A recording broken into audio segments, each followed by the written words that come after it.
பிரபலமான படங்கள் நடித்து 90களில் ஃபேமஸ் நடிகையாக வலம் வந்தவர் மீனா.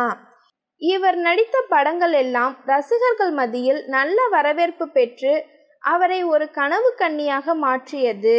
குழந்தை நட்சத்திரமாக சினிமாவில் அறிமுகமாகி பின் பல முன்னணி நடிகர்களுடன் நடித்த பெருமை நடிகை மீனாவை சேரும்.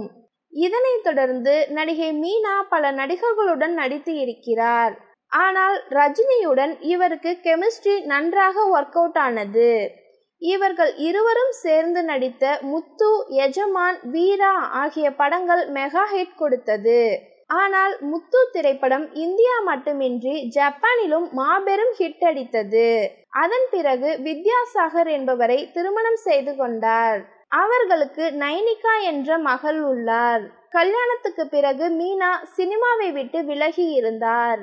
ஆனால் தன் மகள் நைனிகாவை தெரி படத்தில் விஜய்க்கு மகளாக நடிக்க வைத்தார். சில ஆண்டுகளுக்கு முன் மீனாவின் கணவர் உயிரிழந்தார். அது மீனாவை மிகவும் பாதித்தது. அதிலிருந்து வெளியே வந்து தற்போது படங்களில் நடித்து வருகிறார்.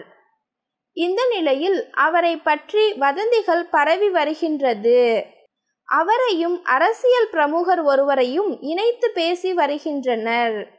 அதற்கு பதிலடி கொடுக்கும் வகையில் தனது சோசியல் மீடியாவில் நான் ஒரு நிலையான உள் போராட்டத்தை அனுபவித்து வருகிறேன் என்றும் மிகவும் வலியை உணர்கிறேன் என்றும், ஆனால் நீங்கள் என்னை பார்க்கும்போது நன்றாக இருப்பது போல தோன்றும், ஆனால் என் வலி எனக்கு மட்டும்தான் தெரியும் என்று கூறியுள்ளார்.